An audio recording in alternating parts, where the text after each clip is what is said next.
कैसे हो बेटा आप लोग? तो थोड़ा पैनिक हो रहा है, आई नो, थोड़ा घबरा रहे हो, कोई दिक्कत नहीं है। इस सेशन को कैसे यूज करना है वो बता देता हूं, पर प्लीज एक चीज ध्यान रखो, लास्ट मोमेंट पे टेस्ट जरूर देते रहना है। जब भी पैनिक हो तो थोड़ा सा डीप ब्रीथ करो और ये सोचो कि आपने काफी एफर्ट किया हुआ है, सब अच्छा होने वाला है।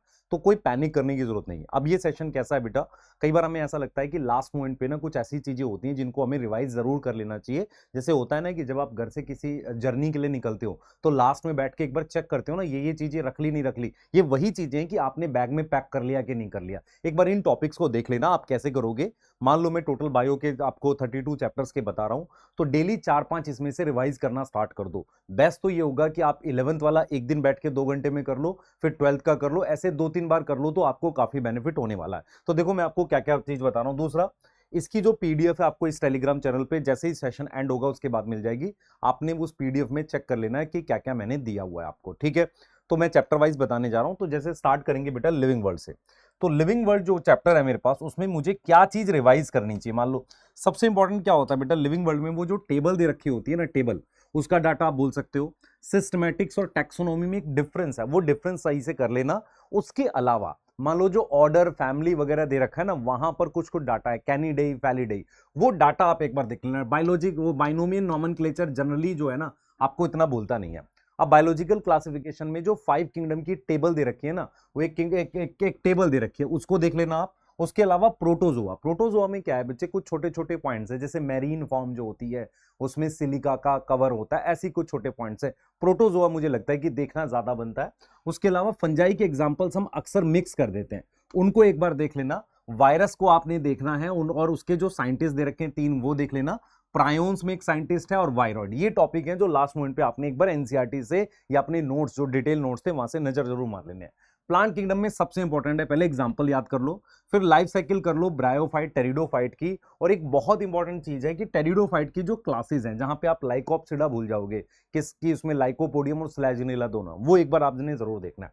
अब आते हैं बेटा एनिमल किंगडम। मैं बार बार बोलता हूं, एनिमल किंगडम में एग्जांपल्स को एक बार फिर से लिखो। आप खुद से बैठकर सारे ग्रुप के एग्जांपल लिखो बिना देखे, ताकि आपको वहां पर याद रहे। और क्या करो, अपने दिमाग में एक इमेज रखा करो फीचर्स की, कि भाई हाँ इस फाइलम की ये फीचर है। अब आते हैं स्ट्रक्चरल ऑर्गेनाइजेशन। कॉकरोच और फ्रॉग को बेटा एक बार रीड करना चाहिए, बचे हुए 4-5 दिन में एक बार बैठ के आराम से डिटेल उसकी रीड जरूर करनी चाहिए। अब बात करते हैं मॉर्फोलॉजी। मॉर्फोलॉजी में प्लेसेंटेशन, एंड्रोशियम, गाइनोशियम, यहां पर कुछ डेफिनेशंस हैं। उसके अलावा एग्जांपल्स तो एक बार सबके देखने पड़ेंगे आपको, कि भाई एक्टिनोमॉर्फिक क्यों कौन से है, जाइगोमॉर्फिक, एक बार रिवाइज करना है जरूर से। उसके बाद बेटा फैमिलीज के जो फ्लोरल फॉर्मूला है ना, आप 4 ही फैमिली का करके जाओ जो दे रखी है। जो नई फैमिलीज ऐड हुई है उसके वो जनरली नहीं पूछेगा, क्योंकि एनसीईआरटी में ही नहीं है। तो जो 4 फैमिलीज है उनके फ्लोरल फॉर्मूला एक बार देख के जाओ, ठीक है।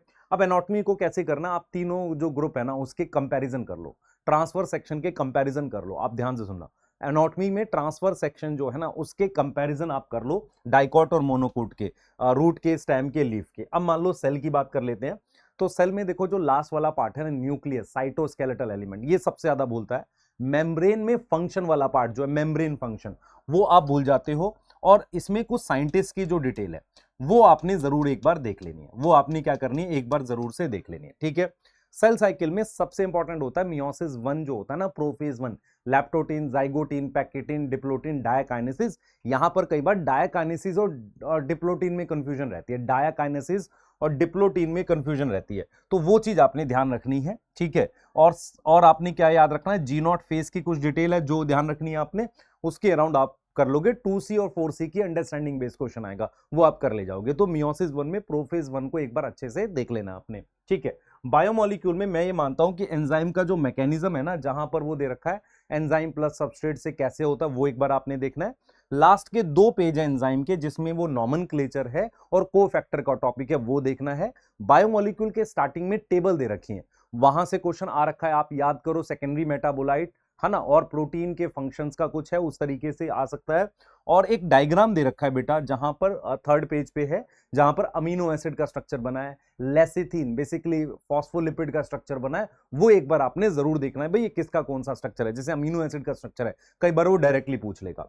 अब आ जाते हैं बेटा हम लोग फोटोसिंथेसिस में। मैं ये मानता हूं कि फोटोसिंथेसिस के एक बार साइंटिस्ट का इन्फ्रेंस देख लेना। दूसरा, ईटीएस, PS2, PS1 के बीच में कौन से कैरियर है, उनके नाम। C4 साइकिल को थोड़ा ध्यान से देख के जाना है, क्योंकि क्या होता है इसकी डिटेल हम भूल जाते हैं, खासकर हम क्या भूल जाते हैं, बंडल शीथ सेल में क्लोरोप्लास्ट छोटा है, ज्यादा है, बड़ा है, वो सेल छोटा है, बड़ा है, क्रायन्स एनाटॉमी, ये वाली डिटेल्स एक बार देख लेना, ठीक है। उसके बाद ईटीएस, रेस्पिरेशन में इलेक्ट्रॉन ट्रांसपोर्ट सिस्टम के जो कॉम्प्लेक्स हैं उनके नाम। उसके अलावा क्रैब साइकिल, ये चीजें हम नॉर्मली देखो, ग्लाइकोलिसिस ज्यादातर बच्चों को याद रहती है, आपको भी याद रहती है, आप बोलते किसमें, ईटीएस और क्रैब साइकिल में, ध्यान रखना। अब प्लांट ग्रोथ एंड डेवलपमेंट में आप क्या करो, जब भी रिवीजन करो तो आप क्या करो, हार्मोन्स का कंपैरिजन याद कर लिया करो। कंपैरिजन कैसे याद करोगे, एक टेबल की फॉर्म में कंपैरिजन को याद कर लिया करो कि भाई ये टेबल दे रखी है, ये कंपैरिजन है, उसको कर लोगे आसानी से हो जाएगा, ठीक है। उसके अलावा आप कहां गलती करोगे, डिफरेंशिएशन, डी डिफरेंशिएशन, री डिफरेंशिएशन, ये वाले टॉपिक जो हैं इनको एक बार देख के जाना कि क्योंकि एनाटॉमी से सेकेंडरी ग्रोथ हट गई है, तो इसलिए बच्चों को याद नहीं रहता कि मेडुलरी रेज जो है उसकी क्या होती है, उसकी डी डिफरेंशिएशन होती है। कॉर कैम्बियम और vascular cambium is a product of D differentiation. तो ये डाटा हम भूल जाते हैं क्योंकि भाई सेकेंडरी ग्रोथ हट चुका है। अब ब्रीदिंग में आप वॉल्यूम और कैपेसिटी की वैल्यू एक बार फिर से देख के जाएं, ठीक है। और एक कंट्रोल ऑफ ब्रीदिंग जो दे रखा ना उसका, वो न्यूमोटैक्सिक सेंटर वगैरह, वो वाली टॉपिक एक बार अच्छे से आपने देखना। सर्कुलेशन में बेटा डब्ल्यूबीसी की कुछ परसेंटेज दे रखी है, कौन कौन से सेल की क्या परसेंटेज है, मैच द फॉलोइंग में गलती करके आओगे। ईसीजी देख लेना, डिसऑर्डर्स एक बार देख लेना। एक्सक्रीशन में काउंटर करंट को एक बार फिर से देख के जाओ, एक डायग्राम दे रखा है जिसमें ट्यूबुलर सिक्रेशन और रीअब्जॉर्प्शन के एरोज दे रखे हैं, उनको आपने देख लेना, रीअब्जॉर्प्शन और एक रास सिस्टम को आप देखते जाएंगे। जॉइंट्स का क्वेश्चन बहुत ज्यादा आता है, मूवमेंट और लोकोमोशन में, वो देख लो। क्रेनियम से रिलेटेड बोन्स वगैरह वो देख लो आप, ठीक है, स्कल से रिलेटेड। उसके अलावा मसल कॉन्ट्रैक्शन, और इसको एक बार एनसीईआरटी से आपने देखना है, डायग्राम और छोटा सा डाटा। न्यूरल में बेटा एक बार ब्रेन के पार्ट्स का और उनका फंक्शन एक बार देख के जाना, मैच द फॉलोइंग में कहीं कुछ गड़बड़ ना हो जाए। अब हम आते हैं एंडोक्राइन में। एंडोक्राइन में क्या होता है, हम अक्सर क्या करते हैं, एड्रिनल ग्लैंड के जो कंफ्यूज कर जाते हैं, ग्लूकोनियोजेनेसिस, कौन कार्बोहाइड्रेट को तोड़ रहा है, एड्रिनल ग्लैंड वाले पार्ट को एक बार फिर से देखेंगे आप लोग, ठीक है। डिसऑर्डर्स को आप देखेंगे, क्लियर है। और जीआई ट्रैक्ट के जो हार्मोन्स हैं उनको कई बार हम मिस कर देते हैं, मिक्स कर देते हैं, वो चीजें आप एक बार देखेंगे, ठीक है। अब आते हैं क्लास 12th में। तो क्लास 12th में एक बढ़िया चीज क्या होती है कि सेक्सुअल रिप्रोडक्शन फ्लावरिंग प्लांट में कुछ एग्जांपल्स हैं, उन एग्जांपल्स को बैठ के एक बार फिर देख लो। मैं इसकी आपको बोलेंगे, आप कमेंट करेंगे तो मैं इसकी वो भेज दूंगा आपको कि हाँ भाई ये एग्जांपल आपने याद करने हैं, ठीक है। ह्यूमन रिप्रोडक्शन में मेंस्ट्रुअल साइकिल और एम्ब्रियो डेवलपमेंट, कई बार वो क्वेश्चन मिस हो जाता है, कौन से वीक में क्या डेवलप हुआ, वो डाटा एनसीईआरटी से आप गलत करते हो, और मेंस्ट्रुअल साइकिल का वो जो डायग्राम है और वो सारी चीजें आपने देखनी है। रिप्रोडक्टिव हेल्थ में कॉन्ट्रासेप्टिव मेथड पे खास ध्यान रखो, और जो लास्ट पेज दे रखा है उसमें से मैच द फॉलोइंग या कोई डाटा डायरेक्ट आ जाएगा। प्रिंसिपल ऑफ इनहेरिटेंस में जो लिंकेज वाला टॉपिक है वो पैराग्राफ, सेक्स डिटर्मिनेशन, ये दो बहुत इंपॉर्टेंट है, यहां का डाटा गड़बड़ होता है। उसके अलावा आप प्लियोट्रॉपी, पॉलीजेनिक और इनकम्प्लीट डोमिनेंस, ऐसे छोटे छोटे टॉपिक की डेफिनेशंस में कंफ्यूज रहते हो, इसको एक बार आपने देखने क्या जाना है, क्योंकि आप कई बार क्या होता है, क्लिनफेल्टर में नहीं बोलता हूं, डाउन सिंड्रोम में नहीं बोलता हूं, मैं सिकल सेल एनीमिया भी मोर और लेस याद रखता हूं, तो मुझे जो फंसता है वो बेसिकली क्रोमोसोमल थ्योरी, लिंकेज, ये चीजें बच्चों को अक्सर फंसती हैं, ठीक है। अब आते हैं मॉलिक्यूलर बेसिस। डीएनए फिंगरप्रिंटिंग को एक बार जरूर देखना, क्योंकि उसके कुछ प्रिंसिपल में नॉन कोडिंग, कोडिंग की बात की है। ह्यूमन जीनोम प्रोजेक्ट के फाइंडिंग पे लास्ट ईयर भी क्वेश्चन आया था। Type of RNA, genetic code, ये वो पार्ट है जहां से क्वेश्चन ज्यादा आते हैं, बच्चे अक्सर उसे नहीं करके जाते, जैसे लैक ऑपिरॉन हो गया, वो भी आपको देख के जाना है। तो लास्ट में जो ना मॉलिक्यूलर का सेकेंड हाफ है वो मैं अक्सर भूल जाता हूं, उसको आपने देखना है। एवोल्यूशन में बेटा एविडेंसेस आपने देखने हैं। ह्यूमन एवोल्यूशन में क्रेनियल कैपेसिटी की वैल्यू मैच द फॉलोइंग में आएगी, तो गड़बड़ करके आओगे आप, ठीक है। माइक्रोब्स में मुझे ऐसा लगता है कि बायोएक्टिव एसिड्स, एंजाइम, एक बार फिर से नजर मारो। और बायो कंट्रोल जो है उसका अगर कोई क्वेश्चन आया एफिड्स को लेकर, लेडी बर्ड, ये सब, ये गड़बड़ होगा, ठीक है।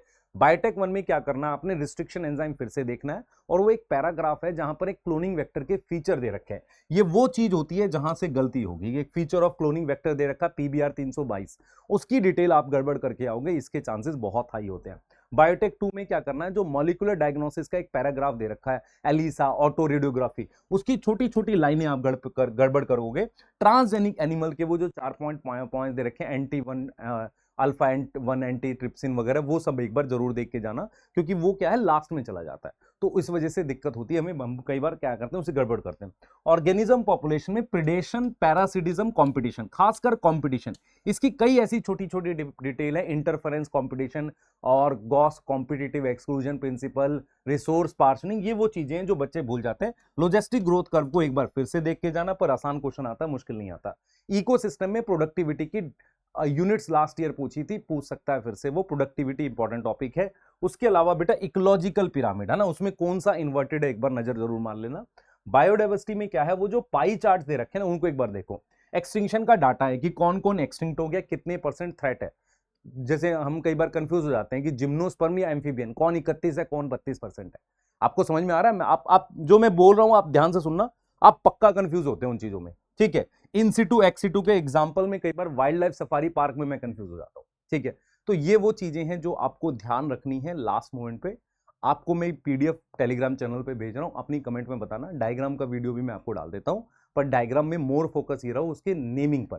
मैंने पिछले साल एक वीडियो बनाई थी कि डायग्राम के क्वेश्चंस की, मुश्किल क्वेश्चंस की, पर डायग्राम बेस्ड मुश्किल क्वेश्चन नहीं आता, वो खाली नेमिंग आता। तो मैं वो डायग्राम आपको डाल देता हूं यार, इन डायग्राम्स को एक बार देख जरूर लेना, ठीक है। एनसीईआरटी से डायग्राम इकट्ठे करके मैं स्निप लगा के बता देता हूं, ठीक है, वो आप जरूर देख लेना, ठीक है बेटा। और एक चीज और मैं आपको बता देता हूं, मेरा प्लान क्या है, जो मैं हम लोग ये मैराथन ला रहे हैं, इस मैराथन में मैं क्या करने की प्लान कर रहा हूं, मैं 10 मिनट या 15 मिनट में एक चैप्टर जो है उसको रिवाइज करूंगा। और उसमें मैं क्या करूंगा, सारे इंपॉर्टेंट पॉइंट्स ध्यान से सुनेंगे, उस मैराथन में सारे इंपॉर्टेंट पॉइंट्स उस चैप्टर के, यस। और उसके वो क्वेश्चन, मान लो मैंने अगर 10 ही क्वेश्चन कराए, पर वो 10 क्वेश्चन वो डाटा कवर कर रहे होंगे इंपॉर्टेंट पॉइंट्स का, तो लगभग मैं क्या करूंगा बेटा, 15 मिनट के आसपास एक चैप्टर रिवाइज करूंगा। आपको क्लियर पता है कि टोटल चैप्टर मैं 17 आपको कराता हूं, 10 11th में और 7 12th में कराता हूं।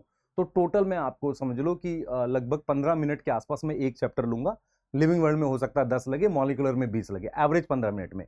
जो मैराथन आपकी स्टार्ट कर रहे हैं हम लोग, द लास्ट मैराथन, इसके अराउंड आप लोग अपना दिमाग चलाएं कि अगर हम इस तरीके से रिवाइज करते हैं तो अच्छा रहेगा, खराब रहेगा। मुझे कमेंट में जरूर बताना। 15 मिनट के आसपास पर चैप्टर करेंगे, 15 मिनट 18 हो सकता है, 16 हो सकता है, ऐसा नहीं होगा कि आधा घंटा कोई चैप्टर कर रहे नहीं, उस हिसाब से चलेंगे ताकि आपको एक टाइम बाउंड मैनर में ये चीज कंप्लीट हो जाए। और हम क्या करेंगे बेटा, कितने क्वेश्चंस करेंगे हम लोग, 10 क्वेश्चन पर चैप्टर, इस तरीके से लेके चलेंगे।